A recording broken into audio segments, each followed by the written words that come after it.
Hello friends, मेरा नाम है संतोष सरनाइक। अरे आपका और हमारा प्यारा सा यूट्यूब चैनल ओनली फार्मेसी।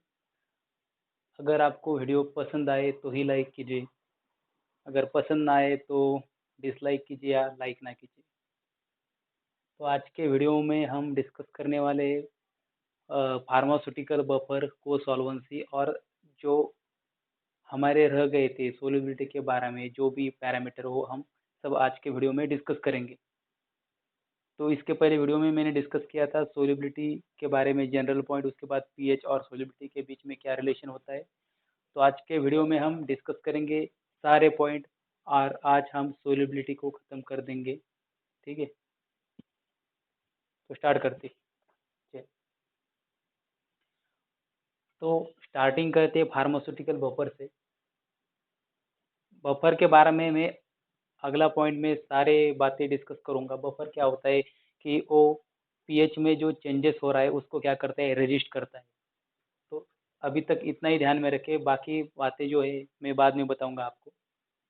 तो फास्फोरिक, अब हम क्या पढ़ेंगे इसमें, जो फार्मास्यूटिकल बफर है और उसकी पीएच क्या होती है ये पहले डिस्कस करेंगे। उसके बाद को सॉल्वेंसी करेंगे और उसके बाद एक एक सोल्यूबलाइजेशन सारे पैरामीटर डिस्कस करेंगे। तो ध्यान से देखिए वीडियो, अपने साथ अपनी किताब या कॉपी कुछ भी लेके बैठिए, क्योंकि ये वीडियो बहुत ही आपके लिए इम्पोर्टेंट होने वाला है। फॉस्फोरिक एसिड की क्या पीएच होती है, 1 to 12। उसके बाद सिट्रिक की क्या होती है, 1.8 to 6.0। उसके बाद टार्टरिक की क्या होती है, 1.9 to 4.5। उसके बाद एसिडिक की क्या होती है, 3.0 to 4.9। उसके बाद बेंजोइक की क्या होती है, 2.5 to 4.5। उसके बाद लैक्टिक की क्या होती है, 2.5 to 4.1। और ग्लिसरिन ग्लिसरिक की कितनी होती है, 2.1 to 3.9। उसके बाद ग्लूकोनिक की कितनी होती है, 2.2 to 4.2। उसके बाद डाइथेनोलामाइन, इसको बहुत ध्यान में रखना, डाइथेनोलामाइन को, एसिटिक को, टार्टरिक को, सिट्रिक को, फास्फोरिक को ज़्यादा ध्यान में रखना। ट्राइथेनोला ट्राइथेनोलामाइन की क्या होती है, 6.5 to 8.0 पीएच होती है, सारी पीएच वैल्यू। उसके बाद बोरिक एसिड की क्या होती है, 8.0 to 10.0। उसके बाद कार्बोनिक एसिड की क्या होती है, 6.0 to 11.8।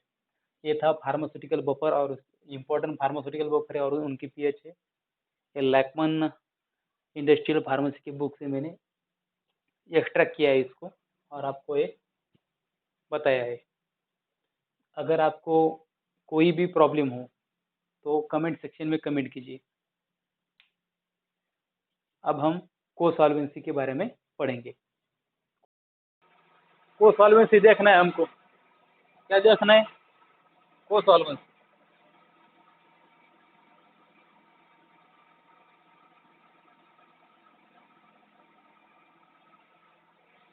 तो क्या होता है को सॉल्वेंसी भाई?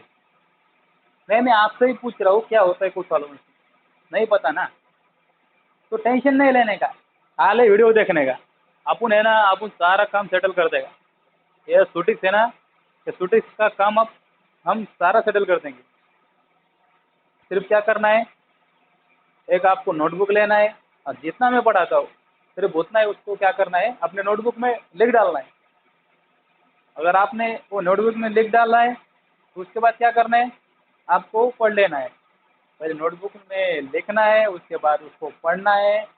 पढ़ने के बाद क्या करना है, कुछ भी नहीं करना है, फिर से मेरा नया वीडियो देखना है। अगर कोई दिक्कत आए, कोई परेशानी आए, कोई दुविधा आए तो हमें कमेंट सेक्शन में मैसेज कीजिएगा, या मेरा कॉन्टैक्ट नंबर भी आपको बताना चाहूँगा मैं, 7875075554। व्हाट्सअप भी मुझे कर सकते हैं आप, अगर आपको कोई प्रॉब्लम है तो।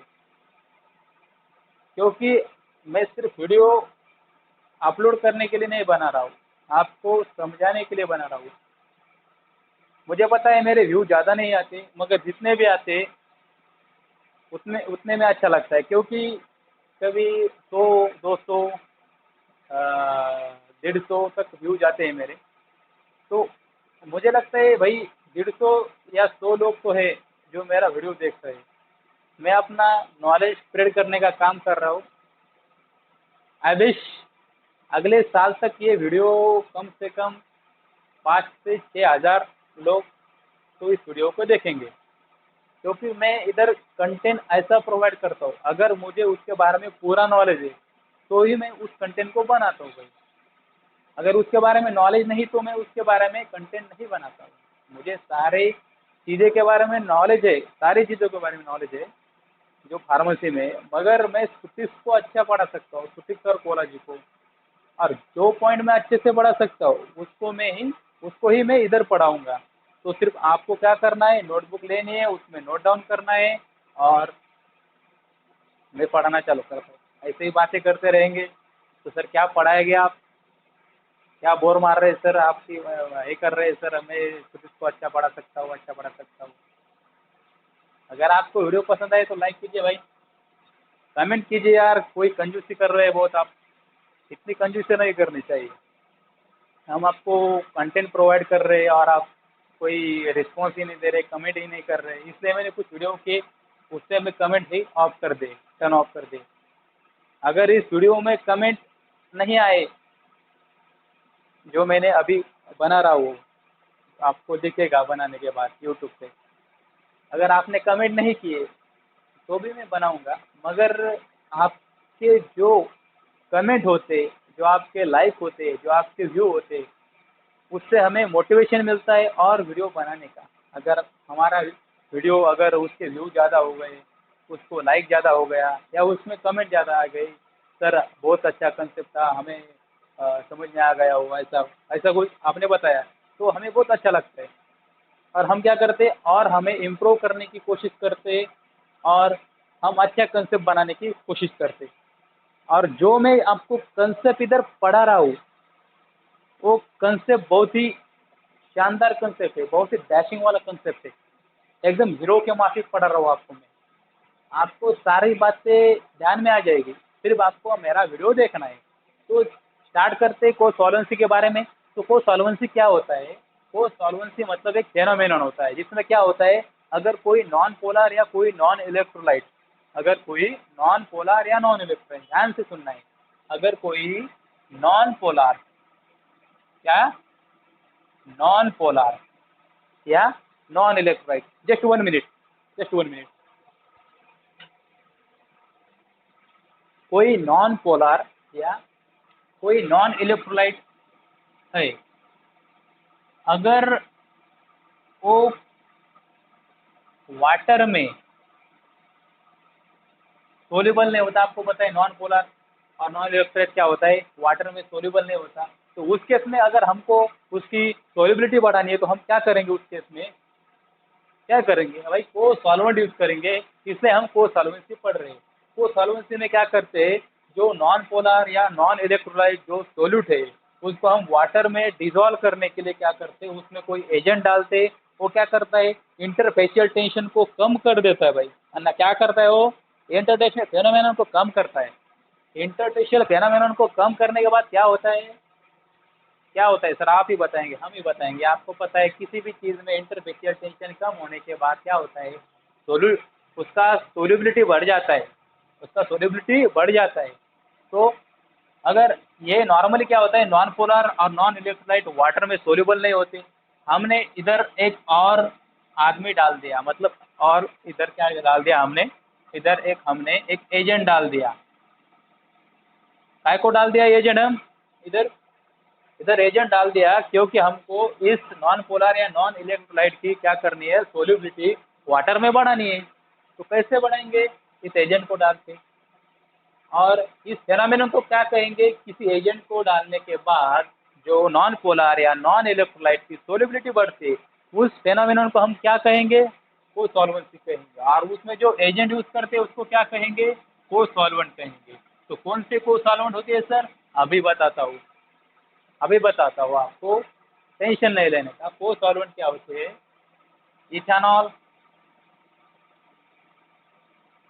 ग्लिसरॉल, सॉर्बिटॉल, ये बहुत ही इंपॉर्टेंट सॉल्वेंट है, आपको नोट डाउन करना है और आपको ध्यान में रखना है इसको। ये जो सॉल्वेंट होते हैं, ये सॉल्वेंट क्या, इस सॉल्वेंट का किस लिए यूज़ करते हैं, हम एक्वास प्रिपरेशन में यूज़ करते हैं। एक्वास प्रिपरेशन में अगर हमें एक्वास प्रिपरेशन बनाना है, मतलब उसमें वाटर का यूज़ करके प्रिपरेशन बनाना है, तो उसमें कोई सोल्यूट सोल्यूबल नहीं हो, तो उस केस में हमें क्या करना पड़ता है, उस केस में हमें क्या करना पड़ता है, इस इथेनॉल, ग्लिसरॉल और सॉर्बिटॉल को यूज़ करना पड़ता है। तो ये इसका यूज़ करने के बाद क्या होता है, ये जो नॉन पोलर या नॉन इलेक्ट्रोलाइट क्या होते हैं, उसमें सोल्यूबल हो जाते हैं। तो आप कहेंगे सर नॉन पोलर क्या होता है और नॉन इलेक्ट्रोलाइट क्या होता है? नॉन इलेक्ट्रोलाइट आपको पता है, जो इलेक्ट्रोलाइट नहीं होता है वो नॉन इलेक्ट्रोलाइट। सर क्या आप बता रहे हैं, जो नॉन तो इलेक्ट्रोलाइट नहीं होता वो नॉन इलेक्ट्रोलाइट होता है? भाई उसका जो आयोनाइजेशन नहीं होता ना इसमें, इलेक्ट्रोलाइट इलेक्ट्रिक प्रॉपर्टी नहीं होती इसमें, इसलिए हम इसको क्या कहते हैं, नॉन इलेक्ट्रोलाइट कहते हैं। और ये क्या रहता है, वाटर में सोल्यूबल नहीं रहता है, इनसोल्यूबल रहता है। तो इसकी सोल्यूबिलिटी बढ़ाने के लिए हम क्या करते हैं, इसमें को सॉल्वेंट डालते हैं।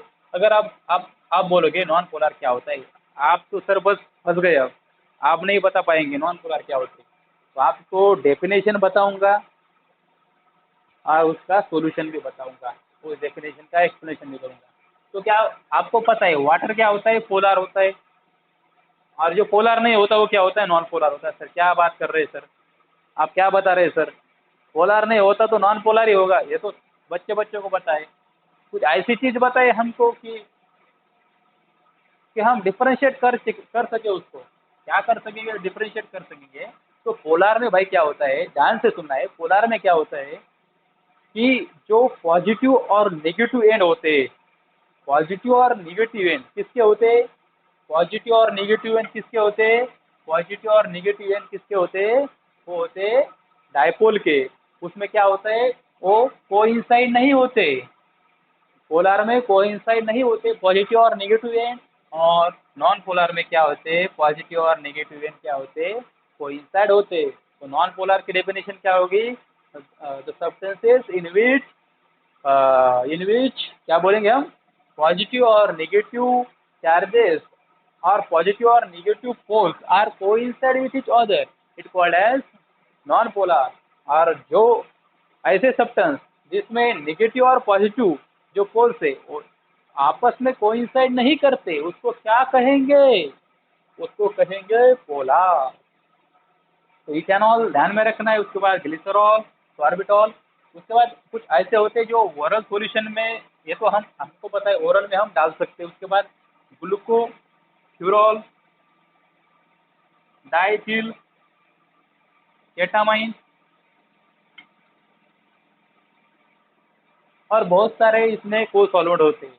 तो ये जो दो है वो हम ओरल में भी यूज़ कर सकते हैं और पैरेंट्रल में भी यूज़ कर सकते हैं। अगर हमें ओरल सॉल्यूशन बनाना है, ओरल देने के लिए, तो भी इसमें हम ग्लूकोफ्यूरॉल ऐड कर सकते हैं, डाइथिल केटामाइन ऐड कर सकते हैं। पैरेंट्रल के लिए भी हमें यूज़ करना है तो हम इसको यूज़ कर सकते हैं। मगर ये क्वेश्चन जी कार्ड में आ सकता है, इसके बारे में तो आपको पता है, ये रट लेना, ईजीएस, ईजीएस।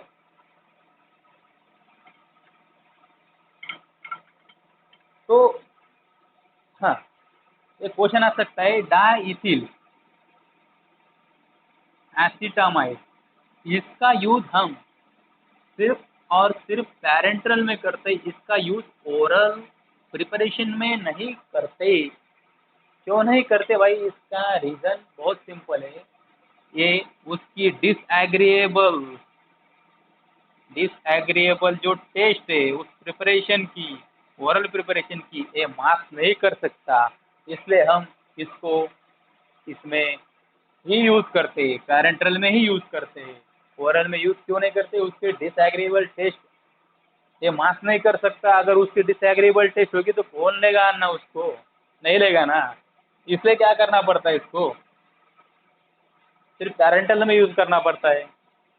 ये रीज़न आपको बहुत ही इजी वाला रीजन है, आपको ध्यान में रह जाएगा वो, आप ध्यान में रखिए इसको। चलते, अगर कोई सॉल्वेंसी के बारे में आपको अभी भी कुछ डाउट हो तो आपको बताऊंगा मैं कंसेप्ट। समझो एक लड़की है, एक लड़का है, लड़की उस लड़के से बिल्कुल ही प्यार नहीं करती और जो लड़का है उस लड़की से बहुत प्यार करता है। और उस लड़के और लड़की की मतलब जमते नहीं आपस में, मगर सिर्फ वो लड़का प्यार करता है, वो लड़की प्यार नहीं करती। उस केस में क्या रहता है, वो जो लड़की है उसकी जो सहेली होती है वो होती है को सॉल्वेंट। और वो क्या होती है, वो इसकी भी दोस्त होती है, लड़के की भी दोस्त होती है और लड़की की भी दोस्त होती है। तो वो क्या करते हैं, उस जो लड़का है और लड़की है, उसके बीच में जो इंटरफेशियल टेंशन होता है, मतलब जो दूरियां होती है, उसको क्या करते हैं, कम करते हैं। कौन करता है, को सॉल्वेंट करता है। को सॉल्वेंट उस केस में कौन होता है, उस केस में होता है वो लड़की जो दोनों की कॉमन फ्रेंड है। समझा, वो कॉमन फ्रेंड को हम को सॉल्वेंट कहेंगे। और वो क्या करते हैं, उसको ऐसा बताती है और इसको ऐसा बताती है, उसके बाद वो लड़का लड़की का पैचअप हो जाता है। अच्छा, समझ में आया? बहुत ही आपको अच्छे तरीके से मैंने बताया है। अगर आपको कोई भी अभी भी कोई दिक्कत हो, अभी भी कोई दिक्कत हो, तो हमें मैसेज कीजिए कमेंट बॉक्स में, या मेरे पर्सनल नंबर पे भी कर सकते हैं, 7875075554। ये मेरा व्हाट्सअप नंबर है। मुझे कॉल ना करें, इस नंबर पे मैसेज ही करें, आपको रिप्लाई मिल जाएगा विथ इन 24 आवर। 24 आवर के अंदर आपको रिप्लाई मिल जाएगा। तो ये था वो सॉल्वेंट के बारे में। ठीक है, समझ में आया इतना? चलो आगे बढ़ते हैं। एजेंट।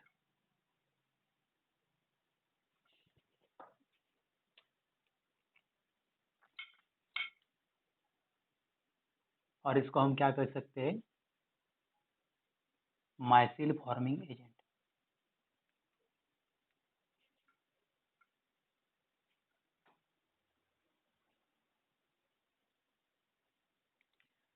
इसका यूज क्यों करते हैं हम, इसका यूज करते हैं हम सोल्यूबलाइजेशन को बढ़ाने के लिए, मतलब किसी ड्रग की सोल्यूबिलिटी बढ़ाने के लिए इसका यूज करते हैं।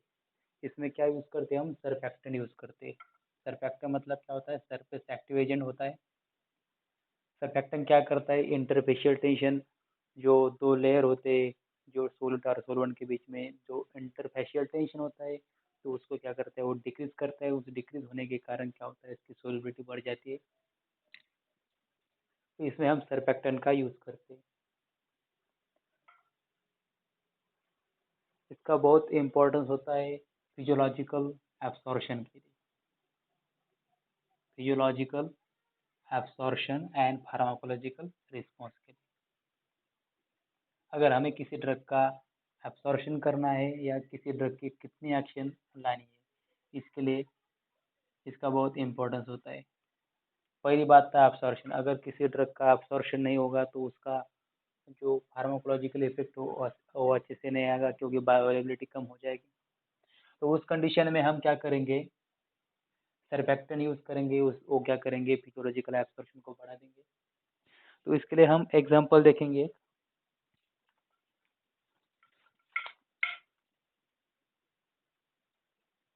सपोज ये हमने एक कंटेनर लिया है और एक अदर कंटेनर लिया है।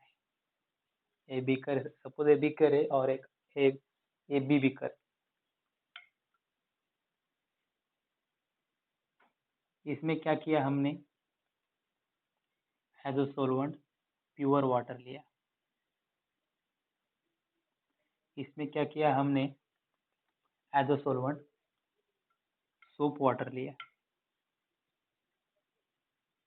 सोप वाटर को हम क्या कहते हैं, सरफेक्टेंट कहते हैं। पहले इसका ही यूज किया था सोप वाटर का, बाद में बाकी सरफेक्टेंट आए थे। तो सोप वाटर का यूज हम करते हैं इस बी कंटेनर। इसमें हम क्या करते हैं, कोलेस्ट्रॉल ऐड करते हैं, कोलेस्टेरॉल। इसमें भी हम क्या करते हैं, कोलेस्टेरॉल ऐड। इसमें भी कोलेस्ट्रॉल, इसमें भी कोलेस्ट्रॉल, दोनों में भी कोलेस्ट्रॉल, मगर सोलवेंट अलग अलग है। इसमें प्यूरिफाइड वाटर है, इसमें सोप वाटर है। और आपको पता है प्यूरिफाइड वाटर, कोलेस्ट्रॉल क्या होता है, लिपोफिलिक होता है। और लिपोफिलिक और प्यूरिफाइड वाटर क्या होता है, हाइड्रोफिलिक होता है। लिपोफिलिक और हाइड्रोफिलिक अपने आप में मिसिबल नहीं होते, तो इसमें बहुत ही कम सोलिबिलिटी होगी। और इस केस में क्या होगा कि इसकी सोलिबिलिटी ज़्यादा होगी, क्योंकि सोप वाटर क्या करता है, उसमें जो वाटर और जो कोलेस्ट्रॉल है, उसमें जो इंटरफेशियल टेंशन ज़्यादा रहता है, उसको क्या करता है, कम करता है। उस इंटरफेशियल टेंशन को कम करने की वजह से क्या होता है कि इसकी सोलिबिलिटी ज़्यादा होती है एज कम्पेयर टू इसके सोलिबिलिटी के। समझा? इसके सोलिबिलिटी से ज़्यादा इसकी सोलिबिलिटी होती है, क्योंकि हम इधर सोप वाटर यूज़ करते हैं। और सोप वाटर का एक प्रॉब्लम भी होता है, और सोप वाटर नहीं, जो सरफेक्टेंट होते हैं, सोप वाटर भी सरफेक्टेंट होता है। मगर सारे सर्फेक्टेंट का प्रॉब्लम क्या होता है, वो प्रिजर्वेटिव की एक्टिविटी डिक्रीज करते हैं। क्या करते हैं? प्रिजर्वेटिव की एक्टिविटी डिक्रीज करते हैं। सर बोले प्रिजर्वेटिव क्या होता है? प्रिजर्वेटिव ये होता है, अगर हमें कोई ड्रग ज़्यादा देर तक उसकी स्टेबिलिटी बढ़ानी है, अगर उसमें माइक्रो ऑर्गेनिज्म प्रिपेयर करने के बाद उसमें कॉन्टेमिनेशन ना हो, और उसके बाद वो ज़्यादा देर तक हम उसका इस्तेमाल करें, प्रिजर्व करने के लिए प्रिजर्वेटिव यूज़ करते हैं। तो ये सर्फैक्टेंट क्या करता है, उसकी एक्टिविटी समवॉट डिक्रीज करता है। तो ये था सोल्यूबलाइजेशन और सोल्यूबलाइजिंग एजेंट है माइसिल फॉर्मिंग एजेंट। तो हम एक नया कंसेप्ट स्टडी करेंगे, एपरेंट सोल्यूबिलिटी। सिर्फ इसका आपको फार्मूला ध्यान में रखना है, एपरेंट सोल्यूबिलिटी। इसका फार्मूला क्या होता है? Log H upon H zero is equal to, एक minute, right, 2 gamma v upon 2.303 RTR। इसमें जो यस होता है वो क्या होता है? ऑब्जर्व, जो हमने ऑब्जर्व की है वो सोलिबिलिटी होती है। जो हमने ऑब्जर्व की है वो सोलिबिलिटी क्या होती है? यस होती है। और ये जीरो क्या होती है? इनहरेंट इक्विलिब्रियम होता है। इनहरेंट इक्विलिब्रियम होता है, इक्विलिब्रियम। और उसके बाद जो गैमा होता है, सभी को पता है गैमा क्या होता है? सरफेस टेंशन होता है, सरफेस टेंशन होता है। उसके बाद ये जो भी होता है क्या होता है? मोलार वैल्यूम होता है। क्या होता है? मोलार वैल्यूम होता है। उसके बाद आर क्या होता है? ये तो सारे बच्चों को पता है, क्योंकि ये हम 11th 12th से पढ़ रहे हैं। आर क्या होता है? गैस कांस्टेंट होता है। मैं आपको ओबी स्टेट्स ऑफ मैटर और जो ऐसे चैप्टर है स्टेट्स ऑफ मैटर जो फिजिकल फार्मास्यूटिक्स के, वो भी मैं आपको पढ़ाऊंगा धीरे धीरे। मगर पहले जो इंडस्ट्रियल फार्मेसी है लैकमन की, उसको हम खत्म कर ले, उसके बाद हम वो देखेंगे। पहले तो उसको देखना चाहिए था, फिजिकल फार्मास्यूटिक्स को, उसके बाद इसको देखना चाहिए था। मगर मैं आपको उधर के कंसेप्ट इधर लगा के, ऐसे कुछ करके मैं इधर आपको सारे कंसेप्ट क्लियर कर दूंगा। क्योंकि जो फाइनल ईयर के स्टूडेंट है उनके लिए टाइम बहुत कम है, उनको फिजिकल फार्मेसी पहले पढ़ाऊंगा तो वो बोर हो जाएंगे, वो बोलेंगे सर क्या पढ़ रहे हैं। मैं मेन मेन जो उसमें इंडस्ट्रियल फार्मेसी में रहता है वो पहले लूंगा, उसके बाद जो फिजिकल फार्मास्यूटिक्स होता है, बायो फार्मास्यूटिक्स, सारी चीज़ें मैं एक एक करके लूंगा। उसके बाद ये जो टी होता है क्या होता है? एब्सोल्यूट टेम्परेचर होता है, एब्सोल्यूट टेम्परेचर होता है। उसके बाद ये जो आर है ये होता है रेडियस ऑफ पार्टिकल, पार्टिकल की रेडियस होती है। तो ये था एपरेंट सोल्युबिलिटी का फार्मूला। और मैंने आपको एक को सॉल्वेंसी के बारे में नहीं बताया था। को सॉल्वेंसी फेनोमेना में जो हम को सॉल्वेंट यूज करते हैं वो क्या करते हैं? फ्लेवर को बढ़ा देते हैं, किसी भी फ्लेवरिंग एजेंट की एक्टिविटी बढ़ा देते हैं को सॉल्वेंट। तो ये था को सॉल्वेंट के बारे में। और सोल्युबिलिटी का मतलब क्या होता है? No change in entropy and value. अगर कोई कोई सब्सटेंस है, अगर वो किसी कोई सोल्यूट है, अगर वो किसी सॉल्वेंट में क्या हो रहा है? सोल्यूबल हो रहा है, उस वक्त अगर वो सोल्युबिलिटी है, वो फेनोमेनॉन अगर वो सोल्यूबल होता है, तो उस केस में क्या होता है कि उसमें एंट्रोपी में चेंज नहीं होता और वैल्यूम में भी चेंज नहीं होता। उसका जो टोटल वैल्यूम है उतना ही रहेगा, उससे ज़्यादा नहीं होगा, और एंट्रोपी भी चेंज नहीं होगी। इसको क्या कहते हैं हम? सोल्युबिलिटी कहते हैं। सोल्युबिलिटी में अंदर वाली बातें इतना आपको ध्यान में नहीं रखना है, सिर्फ एक बात ध्यान में रखना है, सोल्युबिलिटी में क्या होता है? एंट्रोपी में चेंज नहीं होता और वैल्यूम में भी चेंज नहीं होता। किस किस में चेंज नहीं होता? एंट्रोपी में चेंज नहीं होता और वैल्यूम में चेंज नहीं होता। तो ये था सोलुबलाइजेशन और micelle forming agent and apparent solubility के बारे में। अब हम डिस्कस करेंगे कॉम्प्लेक्सेशन, हाइड्रोट्रॉपी, और जो सारे जो पैरामीटर आते हैं इसमें सोलबिलिटी में, वो सारे पैरामीटर डिस्कस करेंगे। आपको थोड़ा बोर लगेगा, आप बोलेंगे सर आप क्या पढ़ रहे हैं, इसमें से क्वेश्चन आएगा कि नहीं? इसमें से क्वेश्चन भी नहीं आया तो ये जो कंसेप्ट है वो आपको बहुत इंपॉर्टेंट हो जाएगा। तो आप इसको ध्यान से नोट डाउन कीजिए। उसके बाद जो जो आगे प्रॉब्लम आएंगे उसको ऑटोमेटिकली आप सॉल्व कर सकेंगे। और मेरा टारगेट है दिसंबर तक थीसिस कंप्लीट करना। उसके बाद में फार्माकोलॉजी, इसके बीच में ही फार्माकोलॉजी का स्टार्ट कर दूंगा, ट्राई करूंगा दिसंबर तक खत्म करने का। उसके बाद मेरा टारगेट होगा दिसंबर के बाद क्वेश्चन पेपर को डिस्कस करना है 2000 से लेके 2020 तक, या 1988 1988 से लेकर 2020 तक मैं सारे पेपर डिस्कस करूंगा। मगर उसके लिए मैं आपको श्योर नहीं बता सकता कि मुझे कितना टाइम लगेगा। आप कमेंट करने में कंजूसी मत करिए, कमेंट कीजिए और हमारे वीडियो को लाइक कीजिए, शेयर कीजिए और सब्सक्राइब कीजिए हमारे चैनल। ठीक है, इतना समझ में आया आपको? तो बाकी बातें ये बताऊंगा। अभी कॉम्पिटिशन स्टार्ट करूंगा। इसमें इसमें कॉम्पिटिशन नाम का मैं अलग चैप्टर पढ़ाऊंगा आपको। वो तो बहुत ही बड़ा चैप्टर बना के मैं आपको पढ़ाऊंगा, क्योंकि उसमें सारे कंसेप्ट 11 12 वाले कंसेप्ट ला के उसमें पढ़ाऊंगा। सिर्फ आपको नोट डाउन करना है, आपको घर में जाके पढ़ने की भी जरूरत नहीं पड़ेगी उसको, क्योंकि इतना मैं इजी वे में आपको बताऊंगा। ठीक है, तो हम पढ़ेंगे अब कॉम्पिटिशन के बारे में।